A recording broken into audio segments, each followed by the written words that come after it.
This is going to be a bit difficult. Absolutely. But for you to evolve to the next version of yourself, you've got to lean into the uncomfort. How did your career develop? You studied psychology. Got myself a degree in psychology, combined that with what I knew about thinking, speaking and selling, and put together my practice. Spent the last 20 years travelling the world teaching clever people how to communicate. It's interesting, isn't it? Your early career sets up so much of your reference point. And it wasn't just about selling, but it was about the idea of storytelling.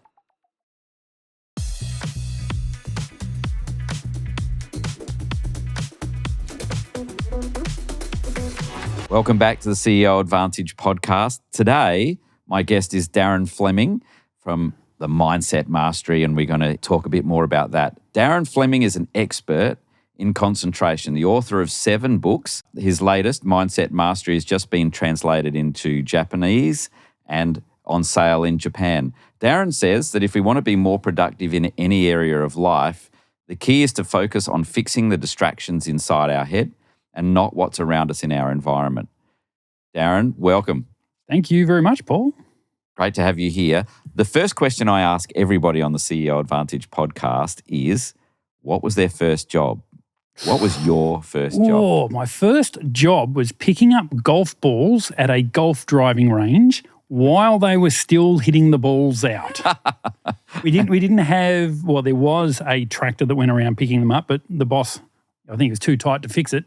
And I just walked around with a bucket, a golf stick that had the club part chopped off, and he'd welded a metal can onto the bottom. Just walked around for hours picking up the golf balls, occasionally getting hit. Where was that? That was at Bankstown in Sydney, just on the edge of Bankstown Airport. Right. My father was a pilot, and occasionally I'd see him fly over as I was working. How fantastic. Yeah, it's pretty cool. So tell me, how did your career develop? We'll get to how you became the Mindset Master and the author of books on Mindset Mastery, but talk about how you got there, because it's not a traditional pathway to that kind of role, right? No. When I left school, I wanted to be a lawyer. So I got a job in one of Sydney's top law firms.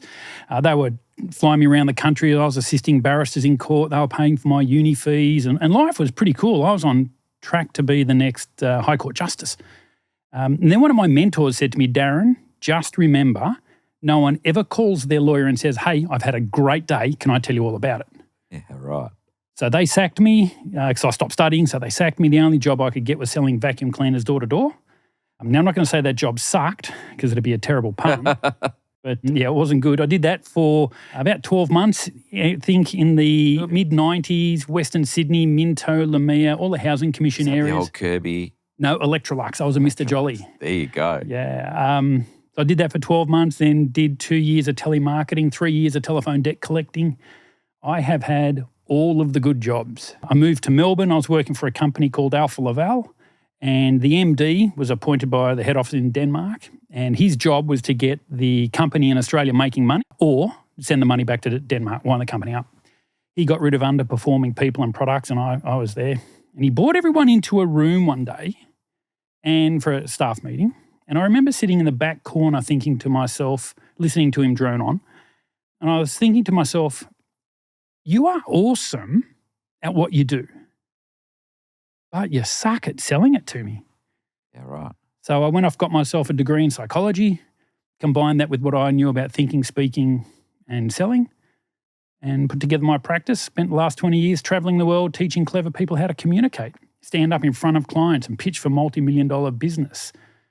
And from there, it's evolved into talking about mindset. Yeah. It's interesting, isn't it? Your early career sets up so much of your reference point for later. It does. Early on, when I first moved to Sydney, I remember going through this sales training, and in the lead up to it going, oh, really, how good is this going to be?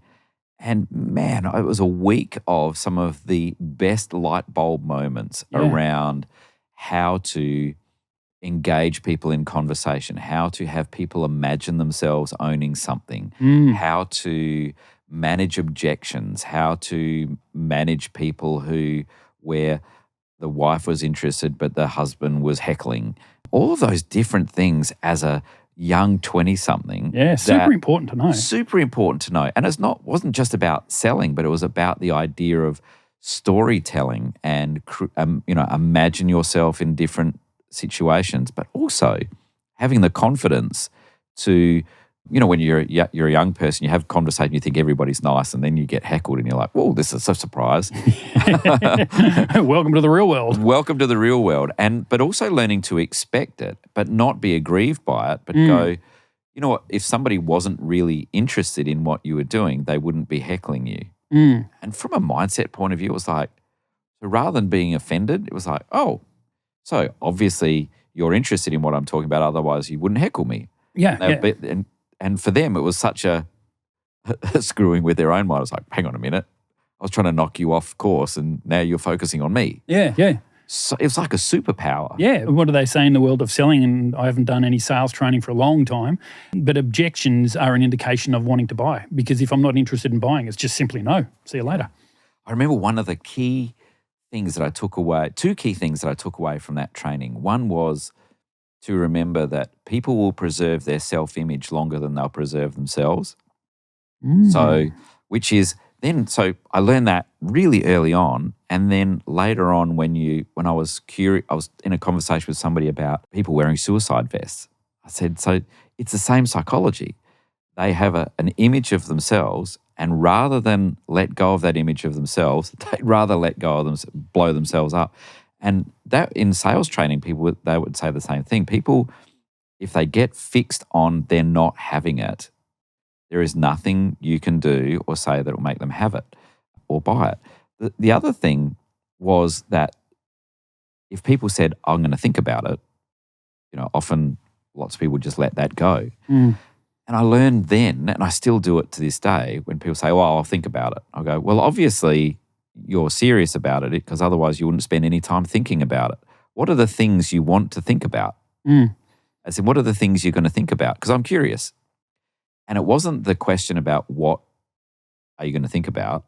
It was the last two words. I'm curious. I'm curious. And I found that I'm curious is one of the most powerful things and one of the most powerful tools that I've ever been given. And as a CEO, I used it all the time. So rather than saying, why did you do that, which is an aggressive sort of approach and makes people feel intimidated, I learned to go, I'm curious as to how that happened. Yeah. Tell me about what you were thinking when you thought that was a good plan. Yeah. The curiosity is a great area to go to. One of the programs I run is around the better question to ask. It's the mindset of asking questions. You can ask questions about yourself. So how do you want my product? You can ask questions about the product. Do you need my widget? You can ask questions about the other, the problem. What problems could we solve? Or you could ask questions about curiosity.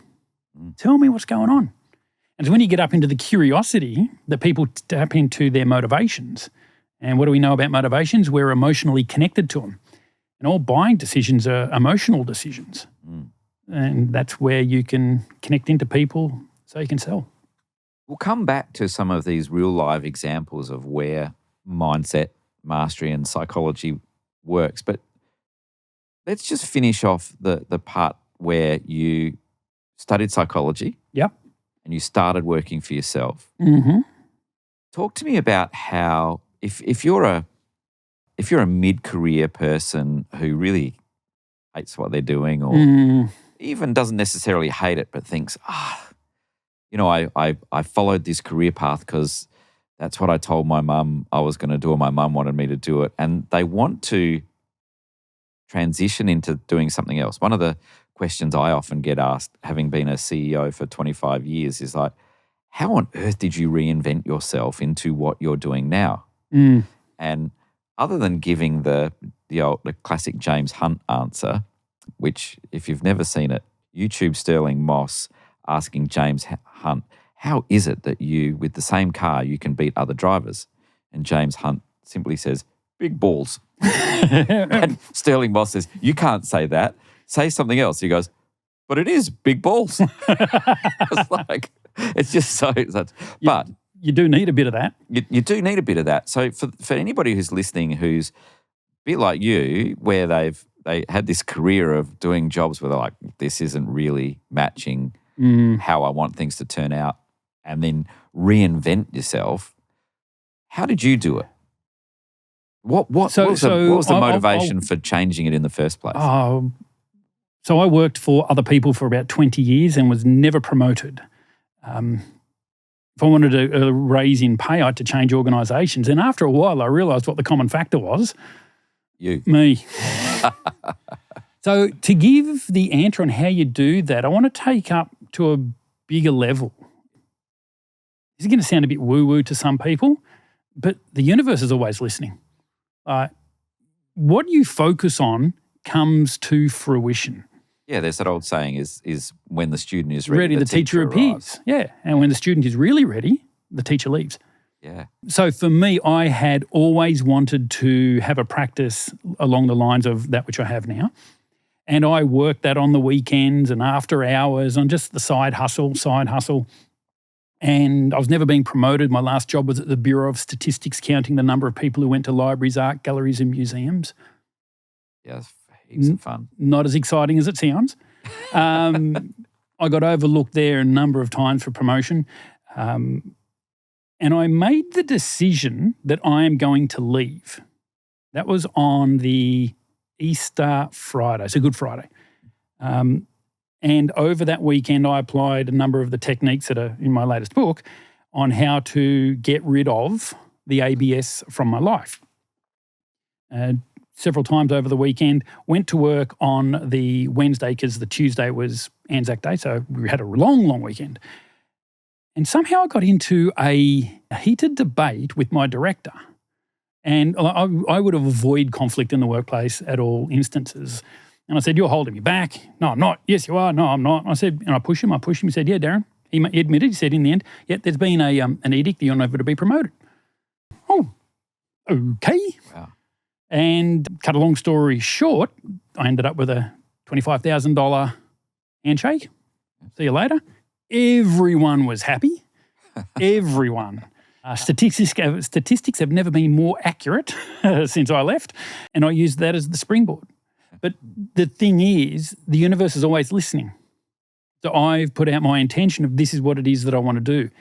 And you've got to lean into the uncomfort, the discomfort of this is going to be a bit difficult. Absolutely. But for you to evolve to the next version of yourself, you have to lean into that uncomfort, that discomfort, and deactivate those energetic sensations you experience in your body so you can become the next version of you. It's interesting. I found, and my wonderful bride says, of course you did, but I found a piece of paper. I've got the wooden box at home, and it's got Weet-Bix cards. Remember you get cards in your Weet-Bix box? It's got Weet-Bix cards. It's got my ticket in 1983 to Midnight Oil and Mental as Anything. It's one of those boxes. That would have been a good concert. And in that box is a piece of paper that I wrote as a 17-year-old saying that I wanted to be a CEO and then I wanted to be a management consultant.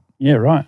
As a 17-year-old. Now, I had no idea what CEOs did then, and I had no idea what management consultants did, but it sounded cool. But it also was, I think, in hindsight, it was speaking to my 17-year-old self. It was like, I really struggle with people telling me what to do. So the only cure for that would be to put myself in a position where nobody can tell me what to do, but I tell other people what to do. When did you become conscious of it's interesting, when I found that piece of paper, having been a CEO for a really long time, for me, it was like, oh, wow, that's interesting. Whereas for my wife, she was like, well, of course you did. But it was interesting, her perception of how I drove to what drove me to become a CEO. So her perception of it, my perception was I was genuinely surprised and genuinely pleased. I was like, look at that turned out. Yeah. She's like, well, of course it turned out. That's always what you do. Did you know, even when you were at the ABS or other jobs, did you know this is what you would be doing? Or was there a moment? Long before then. Yeah. When did it dawn on you? In high school, Year 12, my religion teacher said, Darren, at the end of the year, you're giving a reading at the end of the year mass. I said, no, I'm not. He said, yes, you are. No, I'm not. Fought backwards and forwards. Because at school, I was one of those kids who never had any friends, not invited to any parties. And I don't want to stand up in front of all these people. Anyway, he having the authority, he won. He got pushed up on stage. And I remember standing there reading off the reading that I had to do, 4 or 5 lines, whatever it was. And I got to the end of it and I said, please stand. And 300 people who didn't even know I existed stood up.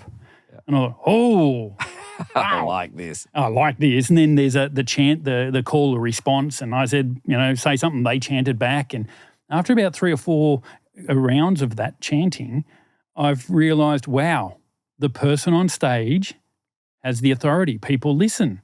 And at that moment, I knew what I wanted to do, spend my time on stage and training and speaking and writing books. Yeah. So tell me about who calls you? Who calls you? Who do you work with? What kind of, not by name, but what kind of people call you in? Those that know productivity isn't about squeezing. Yeah. Those that realise, of course, there is always a bit of squeezing, but I reckon most of organisations are pretty lean, yet they've got to get more. And we don't have money to invest in more capital. How can we get more out of our people?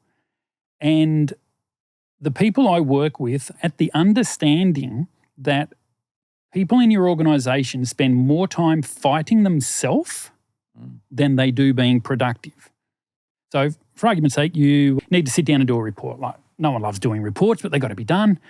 And it's going to take you, say, 3 hours to do it. It's got to be done by Friday. It's Monday. And what do? You don't want to do it. So what do? You kick it down the road. You procrastinate. I'll worry about it on Friday. And every time you think of that report, you get an energetic sensation in your body. I've got to do it. And it puts a dampener. So you procrastinate. Then what happens is on Thursday, it's due tomorrow, I'll start it. And then you negotiate. I know what? I'll do an hour on this report and then I'll go downstairs and I'll get a coffee and I'll doom scroll for half an hour. So you negotiate. And that kind of makes sense until you ask the question, who are you negotiating with? And secondly is, why are you always unhappy with the outcome? So we're negotiating with ourselves and we lose. So you don't do it. Friday morning comes around, you put a due date on it. Right, I've just got to do it. Just bash that report out. And everyone knows, don't go near him or her while they're working on that report. First Friday of the month, don't go anywhere near Barb. She's really angry because... you just due date. You get through, you finish the report, and it's not excitement. It's not happiness. It's, thank God it's done. Yeah. You're fighting yourself. So the people who call me are those that realise, actually, that's not a way to work. We need to deactivate that energetic sensation that you're fighting against so you can just work in flow.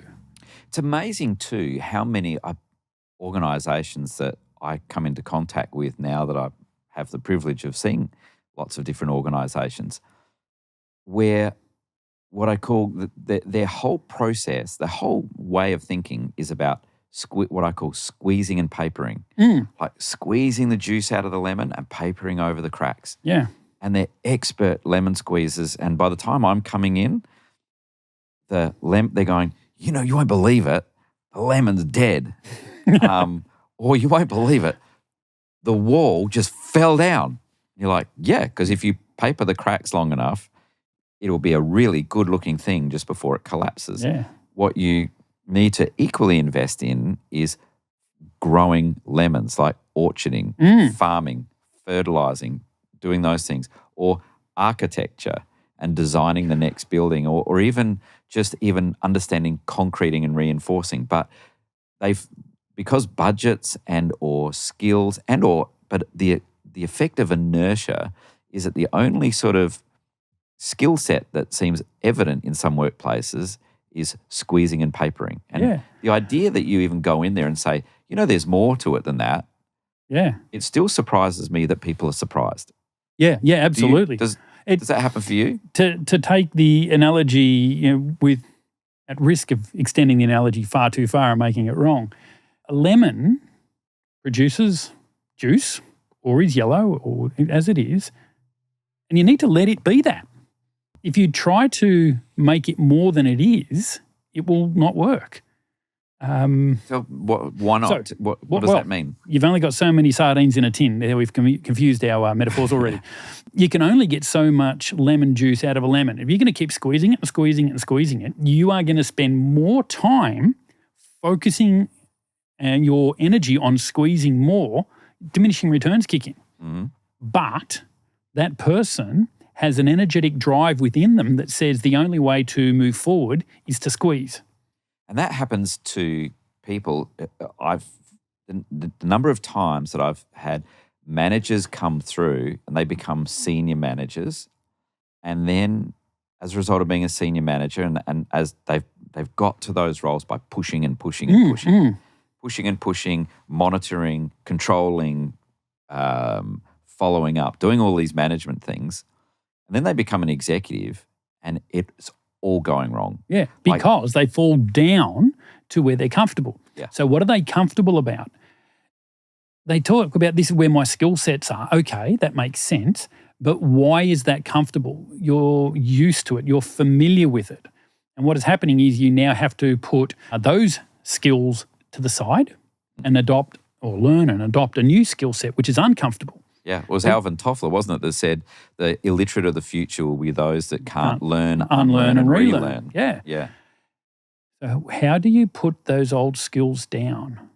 How do you put those old skills down, and how do you not revert back when things like, for example, when you become an executive and the things that are going wrong is that you're becoming a senior manager, so you keep touching things, or you start saying, if I had 25 of me, everything would be great, or nobody does it the way that I like it done, or all of those different things. So you got to let go. Yeah. How do you speak to people, given that that's what they're bringing you in for? How do you speak to people about letting go, particularly when they're really, really locked in? And they actually say they have I've let go. There's very little literature on how to let go. Yeah. Which is what the whole mindset mastery methodology is about, is actually how do you let go so you can master your mindset. So not letting go is also, therefore, the tether that is holding people back, right, in their careers and in their relationships and all those sort of things. Yep. They're saying, their mouth says they're letting go, but their actions are clearly show it's not. How do you work with them? So it's about understanding the energetic sensations inside your body. It feels comfortable. I'm now in the C-suite. Yeah. It feels comfortable to drop down to the GM level and be on the tools. It just feels right. It doesn't feel right to lean in and be an executive. Yeah, what I call pushing your chair back, sort of leaning out of it and saying, okay, let them do it. So what most people are unaware of is that everything that we do is done based on a feeling. Is it desirable or is it undesirable? They're the two categories. Is it that simple? It's that simple. You do things you like or you avoid things you don't like. Mm-hmm. It's that simple. So that person, whether they be senior leadership or front desk or, new manager who just stepped up from the floor, they are drawn back to their behaviours because they find that action desirable, as opposed to their new role that they find undesirable. It's that simple. It's interesting, throughout my career, when I've had people ask me about what are some of the things that I've done to be successful, I said there's two words that I've had in my head for as long as I can remember, and that is refuse and decide. Refuse and decide. And part of that is I don't like water. So what's my answer to that? I go on boats and do stuff. Like, I refuse to have that only. But to me, that sets life up as a battle, as a struggle. You've got to go through it. And I'm a big fan of the Tao Te Ching and the concept in there of Wu Wei, which is without forcing. If you have to force something, you're doing it wrong. You look at nature, it doesn't force anything. It just happens, and it waits for its time for it to happen. But how can you encourage it along? Because we don't want you to have to wait 30 years before you're ready to go on the boat. It's about deactivating that energetic sensation inside your body on what is preventing you from getting on the boat.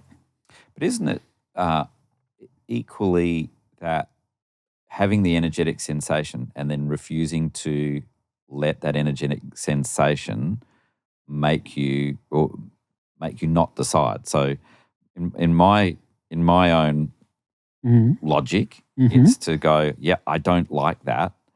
So, but I refuse to let, so I decide to do something in spite of how I feel. Yeah, the old Susan Jeffers, feel the fear and do it anyway. You're right. The problem is that sets life up as a battle and it doesn't deactivate anything for you to progress. You may suppress it, you may push it down, but we all know you can't suppress energy. You push energy down, it comes back later as diverticulitis or cancer or ulcers or something like that. You've got to. Interesting you say that, because I know my mentor used to say to me all the time, he's like, you don't, I'm not going to do the American accent that he has, but he'd go, you don't have to fight everybody. I'm like, I don't fight everybody. It was like, yeah. the government rests, Your Honour. Yeah. So everything is energy and energy is everything.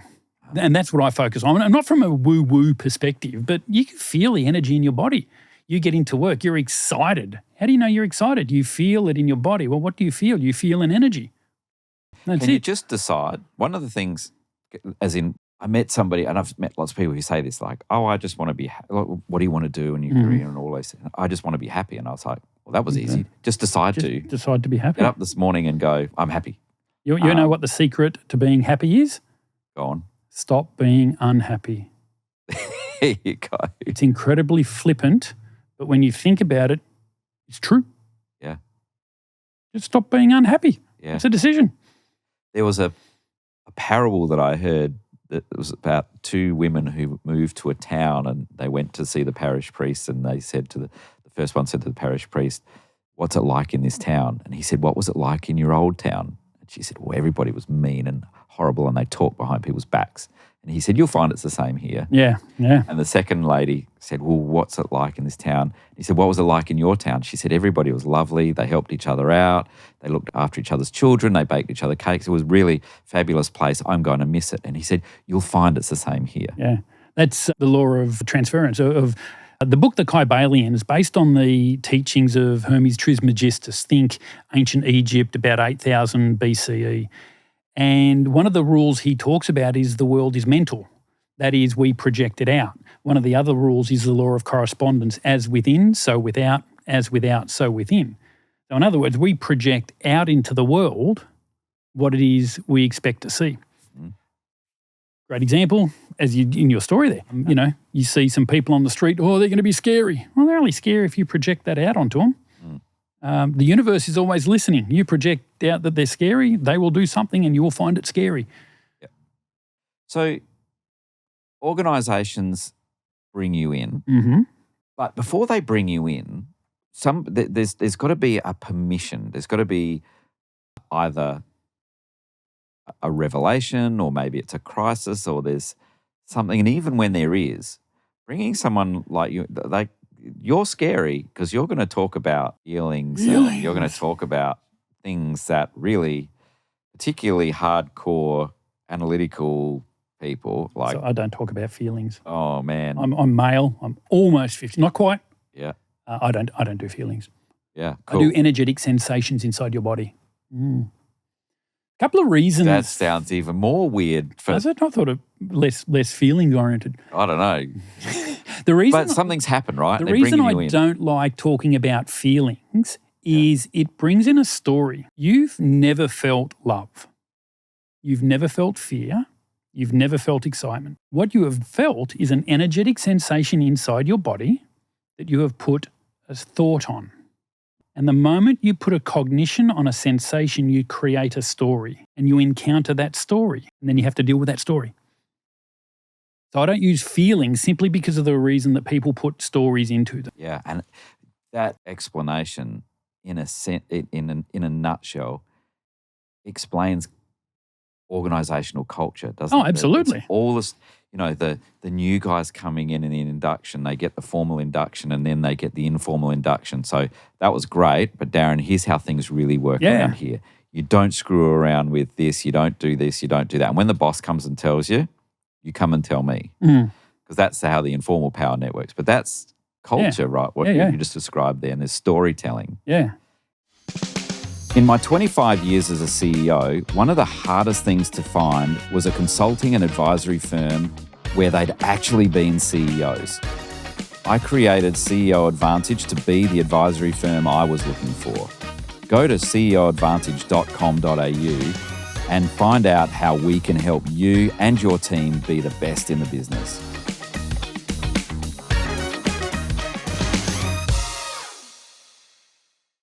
How do you disrupt, maybe you don't, but how do you, when there's this, I'm immensely frustrated at how impenetrable inertia can be, particularly in government and government departments, but the larger organisations are, the more impenetrable the inertia becomes. And it's generally speaking because there's an informal power network around who, there'll be somebody who works in a corner office who audits everybody, who can run pretty much, has got the whole, no matter what the formal power structure is, there are certain people that are actually running it through storytelling. When you come into an organisation that's racked with inertia, it's racked with those stories, how does bringing a Darren Fleming into an organisation help a CEO or help a board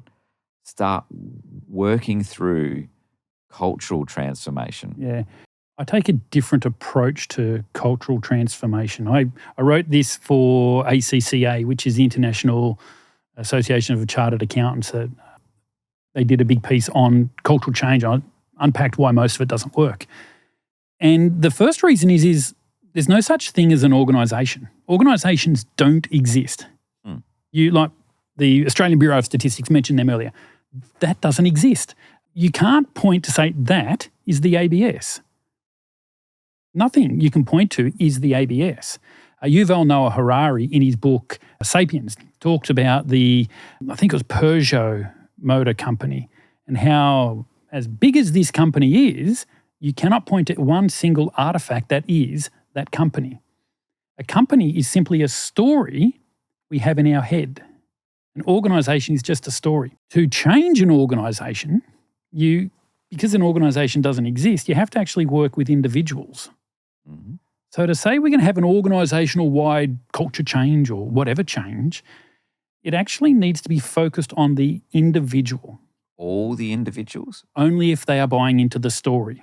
And they're buying into the story if they are taking a pay packet, buying the product, or whatever angle you wish to measure. There are people who are showing up at work, though, who've they've already quit. They just haven't had the dignity to leave. Yeah, absolutely. You're not talking about them, are you? Well, you? they add to the average story of the organisation. They bought into a story. They bought into the story. But not the good story that the organisation probably wants. Nothing is good or bad, but thinking makes it so, to quote Shakespeare. So how do you change an organisation? You have to work at people one at a time. And, oh my goodness, we got 30,000 people in our organisation. Yeah, absolutely, which is why it's so hard to change. So why don't people change? Well, they make decisions based on one of two feelings. I like that energetic sensation experience, I'll go towards it, or I don't like that energetic sensation, I won't go towards it. So when an organisational restructure happens, people are told via a PowerPoint that is sent out from head office of this is what the new thing's going to be, or however they're done. Long time since I've worked in big organisations that I've been changed around. People have an energetic sensation around that, and that drives their behaviour. It is amazing how, when you think about, culture in organisations determines often its success. Bottom line. It's bottom line, it's brand, it's customer service, all of those different things. I was fortunate to study in America, and I remember a lecturer saying, no battle was ever won by flying over it, dropping letters. In fact, air forces have never won a decisive battle. And it was really interesting to say, so battles really are won belly to belly, human to human, and it's always the ground troops that decide whether a battle is won or lost.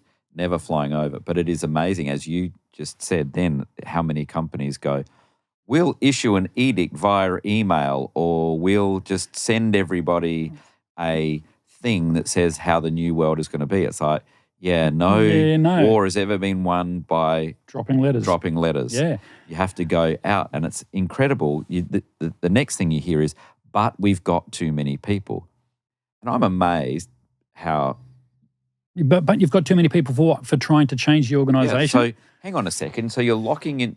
So you want to do something, you want to change culture, you want to improve culture, you want to do all those sort of things. And only if it's easy. But only if it's easy. Yeah. And it's like, yeah. How does that work out for you? Yeah, it doesn't usually work out that well. Which is why change initiatives don't fail.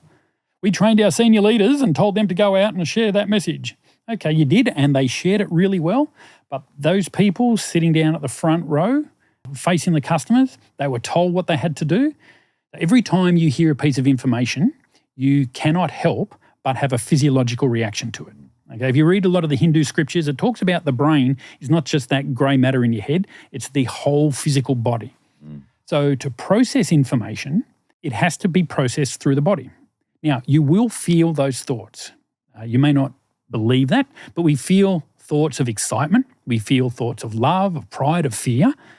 There's no level where it says above that you'll feel it and below that you won't. You'll feel all of them.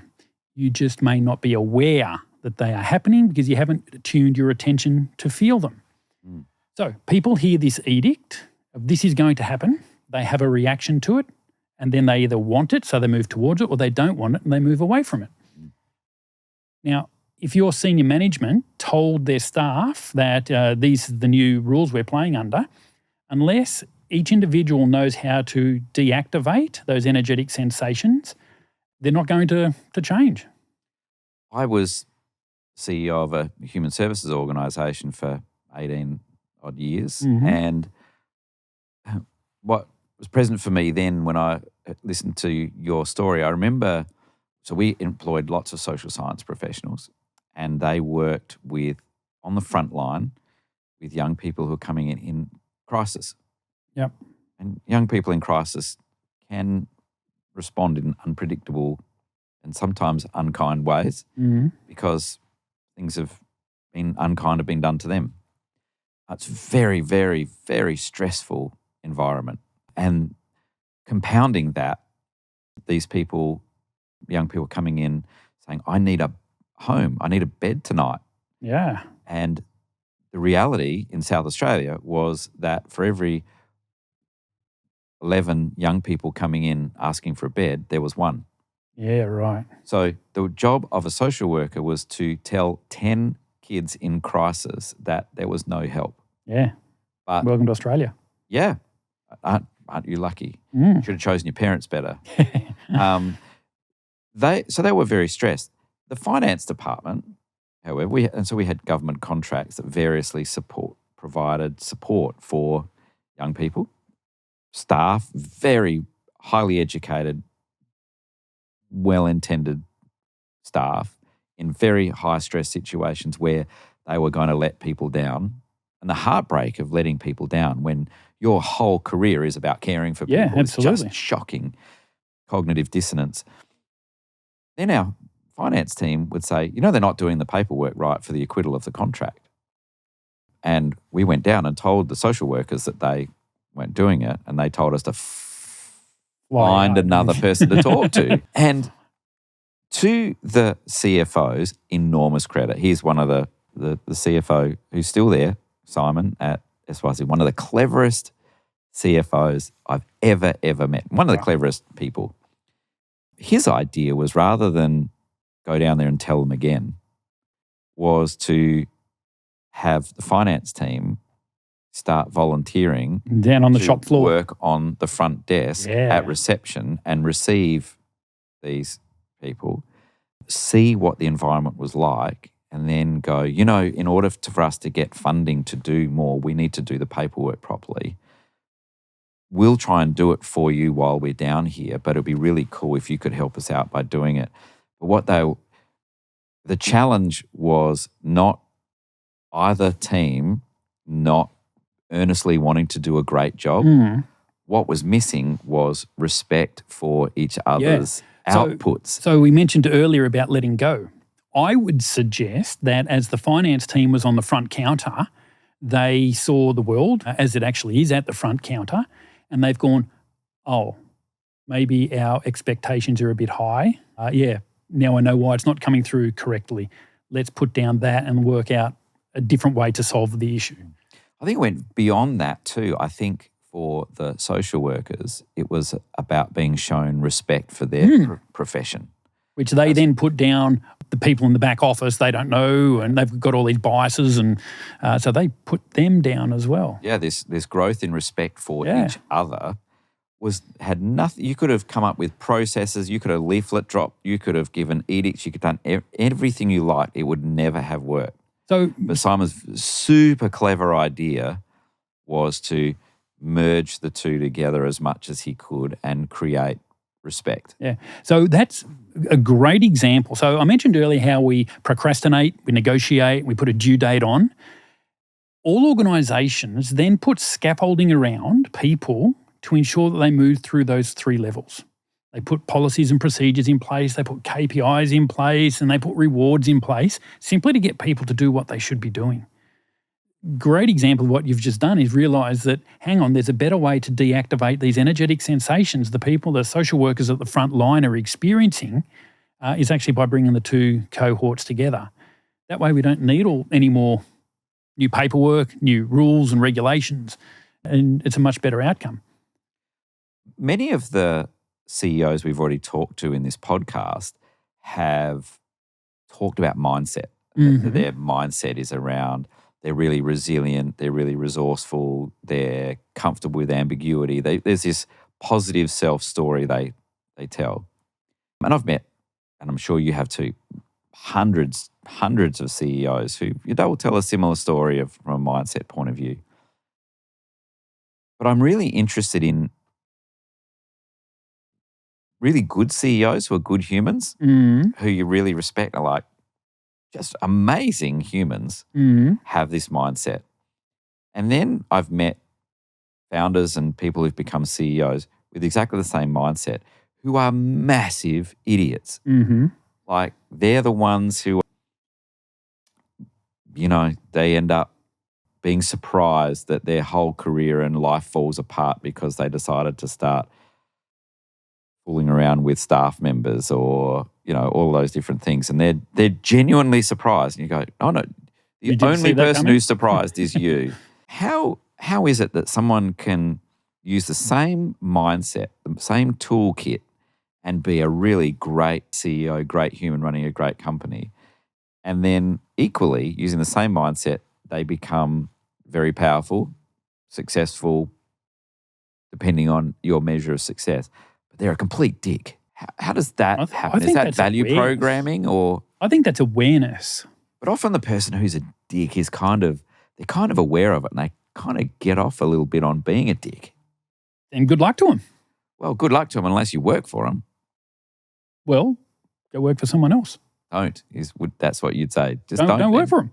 So what there is, so back to Shakespeare, nothing is good or bad, thinking makes it so. So from that dick's perspective, what they're doing is not wrong, not bad. It's fine. Great. Completely self-serving. Great. If that works for you in your life, knock yourself out. It's not what I would choose. It's not what other people would choose. Doesn't mean it's wrong. If we went by majority rules as to what was right, the world would still be flat.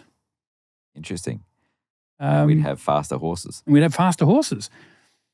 So I think it comes down to, are you acting in accordance with how you can be, with the best version of the way you want to be? Can you sleep with yourself at peace at night? And if you can, great. Don't hurt anyone. I love the Buddhist philosophy. Don't kill. Don't take what is not given. So that doesn't mean don't. It encompasses don't steal. But if it's not given, don't take it. So if you find $50 on the ground, it's not yours to take. No untrue words and no sexual misconduct. And the fifth is refrain from intoxicants. The reason you refrain from intoxicants is it makes you more likely to do one of the other 4. So the reason you don't do those 4 is it causes mental disturbances in yourself. So if I'm going to lie, I'm going to speak non-true words, I have to remember that story and I have to remember who I told that story to. And it creates all this work inside your head. If you're going to carry sexual misconduct, I'm going to spend more time focusing on that last adventure or the next one to come as opposed to doing the task that I've got here in front of me. You don't want to create mental disturbances because you've got to push through that before you can start being productive. That's what most people at work have to do. They fight themselves to try and be productive. So if that person is a dick, but it doesn't cause them any mental disturbances and they're at peace, good luck to them. There's conversations that go on around corporate psychopathy and how actually corporate structures really lend themselves well to psychopaths. Do you subscribe to that idea? No, I don't. When I was at Oxford last year, I was talking to one of the lecturers there, they call them tutors at Oxford, John, I forget his name. Go on your LinkedIn profile and scroll. He's the funniest Irishman you've ever, well, they're all funny, aren't they? So he is a criminal psychologist, lawyer, and he was a lay preacher in the church as well as a former magistrate. Well qualified to talk on this. And we had a conversation about psychopathy, and there is a whole scale that you need to be on to be a psychopath. The true psychopath or sociopath does not make it to the top. Are they the same thing? A sociopath and a psychopath? I'm not an expert in the area, but it's easy enough. Psychopaths will kill someone. Sociopaths will, just screw you over in business. That's may not be accurate, but it's sort of a workable definition. The sociopath doesn't have the ability to work in teams. So they will, and we're seeing this with Trump at the moment. He is just chopping away anyone who needs to. He doesn't have a team around him. It's all very transactional. He elevates the new person is the best person ever. Ever. Oh, bang, you're gone. Until Who's the next person sacked. comes through? Yeah. So there is a case of sociopaths getting to the top, but that's very rare, very rare. There are a lot of narcissists who get to the top. So everything's about me, about me, about me, and I will keep you, Paul, on my side because I know you are awesome to make me look good. Narcissists. They're often very charismatic and very charismatic, flattering as well until they have very low self-esteem. Incredibly low self-esteem, like cry themselves to sleep each night. I did a series of videos, they're on my LinkedIn channel and all the other socials with John. His name will come to me on no understanding. Offense, John. No, I'll have to go back to Oxford and catch up with him on how these people operate. Yeah. So no, we don't get true psychopaths at the top of organisations. We get like narcissists. We get people who just aren't nice, people who don't care, but not the true DSM-5 definition. Are there as many like narcissists? Narcissism seems to be like every second person's a narcissist, apparently. Yeah.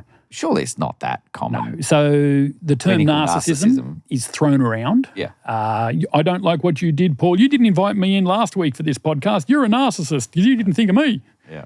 If that's not projection, I don't know what is. I was about to say.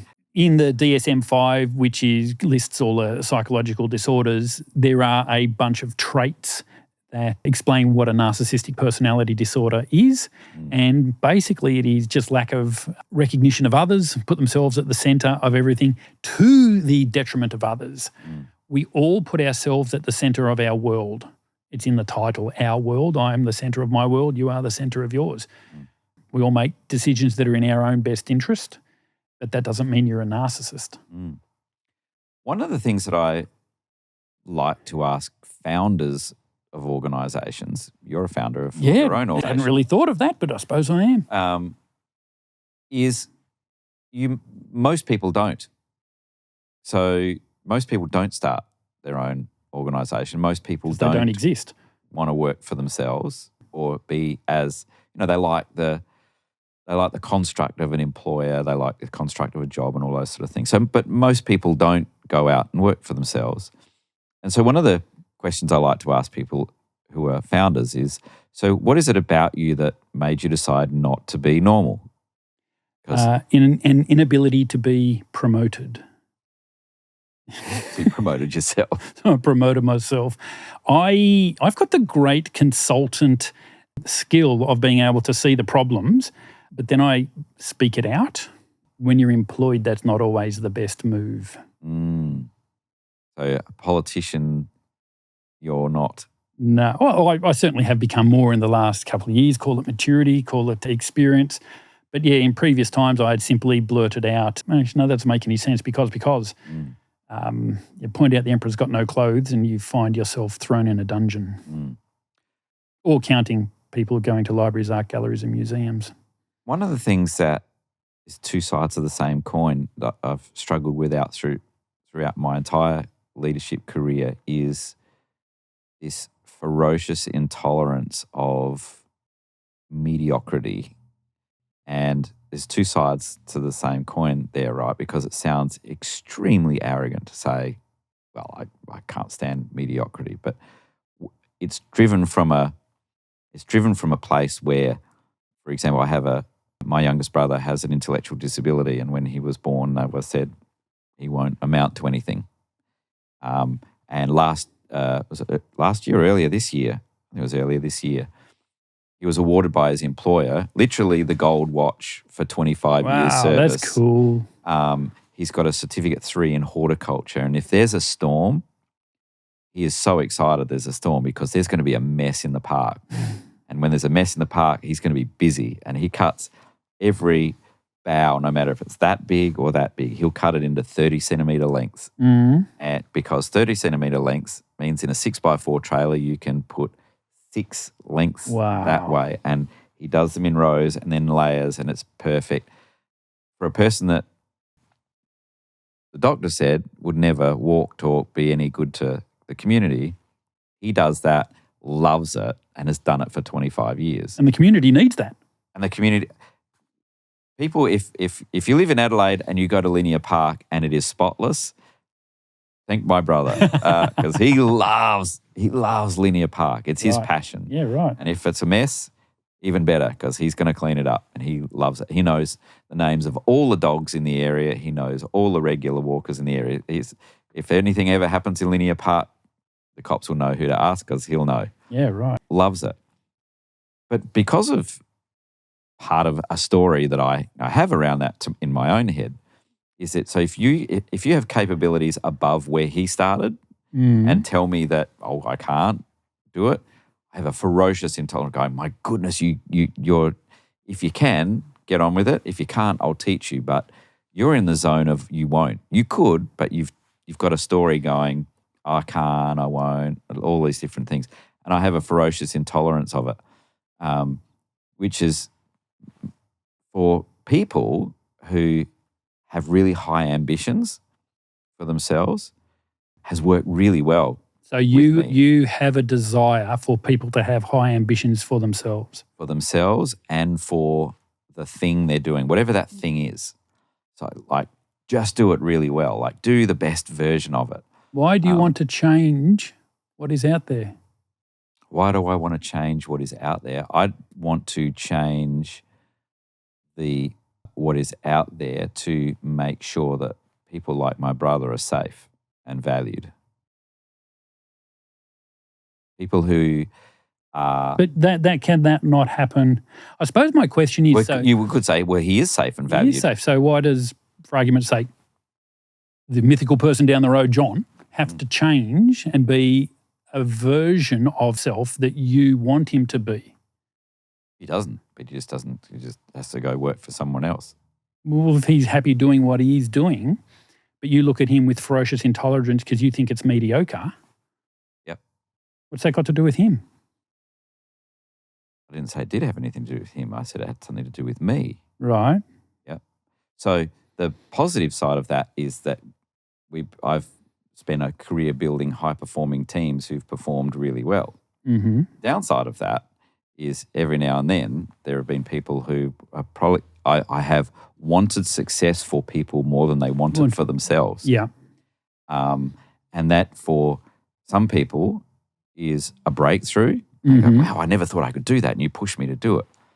For other people, because I love people and I love the people I work with, but I would say as a CEO, don't know how many other CEOs do this, I'm sure a lot, but who have wanted success for Darren more than he wanted it for himself, to the point where Darren's gone, you know what? You're a prick. Yeah. I'm out of here. And you go, wow, that's a surprise. Didn't you want to be? And it was like, well, but what you're saying is, well, the challenge was me wanting success for Darren was none of my business. It was Darren's business. Yeah, absolutely. So there's an energetic sensation driving you to push that person to achieve their fulfillment. And there's an energetic sensation driving me you that if I'm pushed, I'm going to have an energetic sensation inside me and I'm going to react to it. Now, if you're not aware, I say, stick it up your jumper, Paul, I'm out of here. And you go, what was that all about? But if I'm aware, what will happen is I will go, okay, do I want to be as successful as Paul thinks I can? Okay, yeah, I do. Deactivate those energetic sensations that are holding me back so I can lean into the discomfort, deactivate those energetic sensations, and then take on board the advice, encouragement, whatever it is, to move to the next version of myself. So in building high-performing teams, in building high-performance cultures, what advice would you give to a chair or a CEO around managing these or attracting aligned energetic sensations? Or do they need to be aligned, or do you need to tolerate? How does everyone attracts people? They say the fish rots from the head down. Team leader or CEO gets the team they deserve. You want a better team? You change to be the better version of you. And what will happen is those who don't connect to what it is you're putting out, they're just going to all of a sudden find a reason to go off and follow their desire to be a florist. And like, you're going to lose your CFO and you go, oh my God, they're now a florist. And voila, an even better CFO will walk into your organization because the universe is always listening. The idea is that as within, so without, law of correspondence, as without, so within, we project out what we want. What is around us is evidence of what we're projecting out. If we don't want what is around us, we project out something different.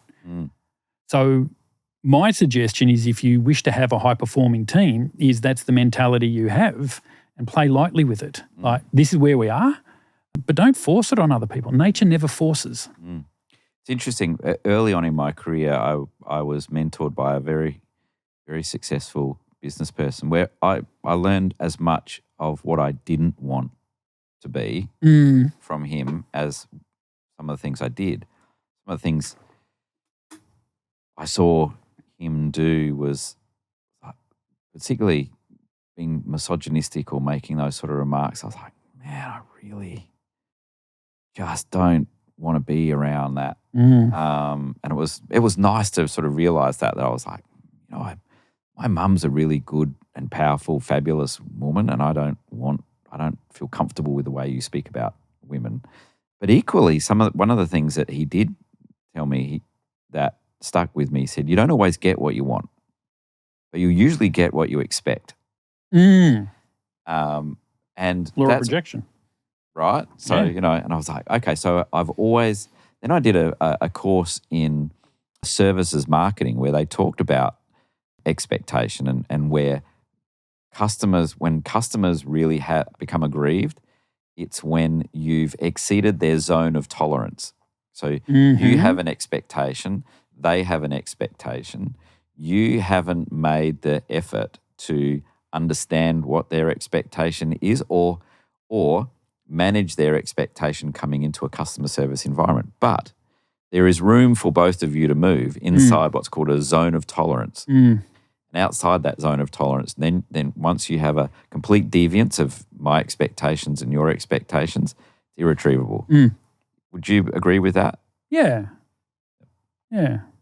The zone of tolerance has always been one of those things. It's like, okay, so how far can I lean out from within a zone of tolerance? When I was at Westpac, I was a debt collector. So this is 20 plus years ago. I always maintained that the bank never foreclosed on anyone, ever, in the history of the world. Why? Because banks don't exist. Banks are a story. but the bank took my house. No, a person inside the organisation made the decision to foreclose. You got labelled as the bank, but it was a person. So whenever you called the call centre, I would make a decision, and we all did this, within the first 3 or 4 seconds, of whether or not we were going to help this individual. Now, what we did was perfectly within our guidelines, but we can go all the way to I'm going to help you to all the way, nah, you're stuffed, based on the first 3 or 4 seconds. And that's because 3 years I did the same 30-second phone call for 8 hours a day. Not a lot of fun. You've got to find your own entertainment in it, which is exactly what you're talking about. Yeah. And it's interesting that within that context, there was a post on LinkedIn last week where someone had experience with one of the 2 major airlines in Australia, and was saying it was his stuff up. He got it. And he said, it was my mistake. But the way the person behind the counter, he said, can you... I read that one, yeah. Yeah, can you book my next flight? No, go online, do it yourself. Yeah, there. And my experience of that airline and the other one, everybody's got a story. No organisation is perfect. But what I've noticed between the 2 airlines is when you walk into the counter with one, they start and you say, can you help me? They start with, yes, let me see if I can find a way. And the other one just says, no. And it's that mindset of like, can you help me? No. But if you keep working at it, if you go over there and sort it out yourself and bring me a solution, I'll probably accept the solution. But the whole service experience, the taste in the mouth, sort of with these guys going, yeah, I'll help you. I'll see if I can help you. By the time they can't, you're kind of like, you tried, you did your best. Yeah. This one is like, even if they succeeded, they started with no. Yeah, they got there under duress. Yeah. And so even now that you solved my problem and you didn't, I'm aggrieved with you and I'm happy with you. Yeah. They delivered, they didn't deliver. Yeah. But really interesting. Because, once again, it comes down to the energetic sensation. You say, no, I can't. That affronts, I don't want that. I'm going to, be hesitant to that. Whereas the other airline says, yes, I can. You go into that energetic sensation. It feels good. Okay, let's stay here. They're going to help. Oh, they've told me they can't. Damn it, not to worry. Whereas, and that's what we're dealing with. All comes down to energetic sensations you experience in your body. Everything. Okay, well, so remember that. It all comes down to energetic sensations you feel in your body. Darren, now we're going to get into some really hard questions. Oh, like I should have practiced for these. You're the expert in these questions. If you were talking to 16-year-old Darren Fleming, and 16-year-old Darren Fleming decided to give you some advice to the nearly 50-year-old Darren Fleming, what would 16-year-old Darren say to 50-year-old Darren? I really don't think 16-year-old Darren had any idea. And what I thought back then... Would he have even made the time to talk to a 50-year-old? Oh, I think he would have. Yeah. But he just knew so little. He thought he knew everything. Yeah.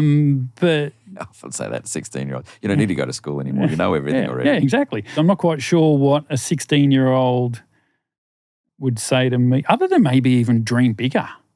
Yeah, right. What would you say to him? Oh, so it is more possible than you think.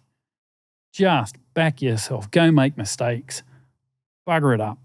Don't hurt anyone, but make mistakes because, like,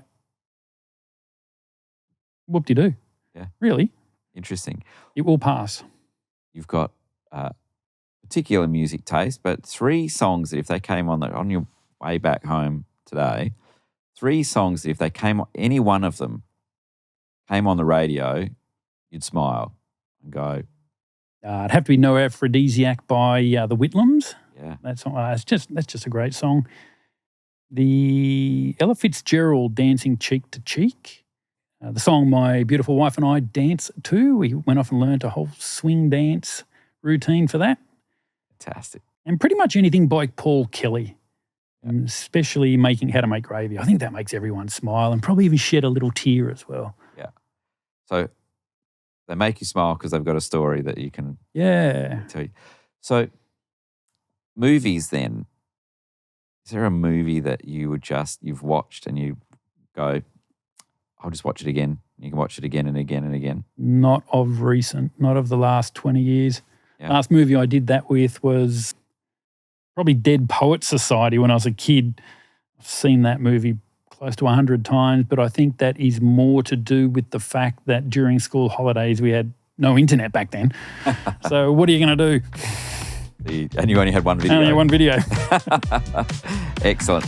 Darren Fleming, it's been fantastic talking to you on the CEO Advantage podcast. Thank you so much. Mate, it has been a pleasure.